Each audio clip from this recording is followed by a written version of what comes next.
Un reportage réalisé par globalfoot.com grâce au concours d'UFR, IFICAR, l'Office de tourisme Sud-Martinique, Simexpert et la SME. C'est clairement le choc de ce 4e tour de Coupe de France en Martinique. Le RC Saint-Joseph reçoit à Sainte-Marie le club péléen. Privés de leur stade actuellement indisponible pour cause de travaux, les Joséphins ont à cœur de poursuivre l'aventure dans la compétition. D'ailleurs, les hommes du Morne Rouge tiennent le même discours. Après 10 minutes de jeu, la première grosse situation offensive de la rencontre est signée Lenny Lamorandière, mais Ryan Udino veille au grain. En jouant et en cassant les lignes, le RC Saint-Joseph parvient à se procurer quelques situations chaudes, mais Ruperné et ses coéquipiers sont dans un premier temps stoppés par le gardien péléen. 29e minute de jeu, le club péléen perd le ballon au cœur du jeu. Daniel Hirel transmet à Henrik Ruperné qui trouve ensuite Lenny Lamorandière. En véritable patron, le Joséphin trompe Ryan Udino et ouvre le score ici à Sainte-Marie. 1-0 pour le RC Saint-Joseph. 5 minutes plus tard, coup franc joué court, Lucas Arden tente sa chance d'une frappe lointaine qui ne passe pas si loin du cadre. À quelques minutes de la fin de la première période, le Morne Rouge obtient une situation offensive, barré cette fois par Emmanuel Vermignon.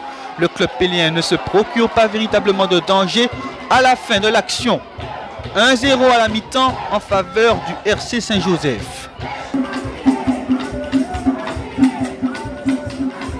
53e minute du second acte, le club péléen se procure une action intéressante avec Ghislain Arbeau en réussite face à 2 défenseurs joséphins, mais l'action n'aboutit ni à une frappe ni à un but.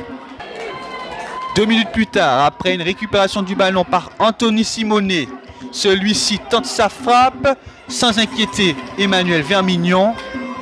Profitant de plusieurs attaques rapides en deuxième mi-temps, les joueurs de Jérémy Ludon vont se créer des occasions pour creuser l'écart dans ce match. Première frappe de Lio Wanal à la 59e minute. La deuxième frappe survient à la suite de ce corner. 69e minute, Axel Egenta tente sa chance, mais Udino répond présent. 74e minute, Emmanuel Elismar, entré en jeu, voulait sans doute tenter sa chance de loin, mais le ballon arrive finalement dans les pieds de Lenny Lamorandière qui frappe à son tour. La troisième frappe ne donne rien. 80e minute, le RC Saint-Joseph et Emmanuel Elismar tentent un centre qui ressemble à un tir. Pas d'autre but pour les Rouges dans cette partie. Dans les dernières minutes de la rencontre, le club péléen aurait bien pu jouer un mauvais tour aux Joséphins, mais Emmanuel Vermignon s'interpose face à Anthony Simonet. Bon, je suis là, je travaille pour ça, hein. Donc dès qu'il y a la mode d'occasion, il faut que je fasse de mon mieux pour ne pas qu'elle rentre. Donc pour moi, c'est mon objectif. Donc ça m'a réussi ce soir. Donc félicitations à moi, à l'équipe. On s'attendait à un match très compliqué. Bon, on avait les occasions, mais bon, on a un peu tardé avant de les mettre. Donc ça les a laissés dans le match. Ils ont eu de la confiance. Ils nous ont ballotté par un moment, mais on a su faire le dos rond pour pouvoir se qualifier. Oui, j'ai fait une belle rencontre. Après, satisfait, je n'irai pas jusque-là parce qu'il n'y a pas la victoire à la clé. Donc quand même un petit goût d'amertume sur cette rencontre. Après, on a pris le match par le bon bout. On s'est créé des situations. Malheureusement, on encaisse un but tôt dans le match. Et on n'arrive pas à sortir ce but-là, donc c'est vraiment dommage. En tout cas, c'était une belle rencontre, on a donné du spectacle aux spectateurs.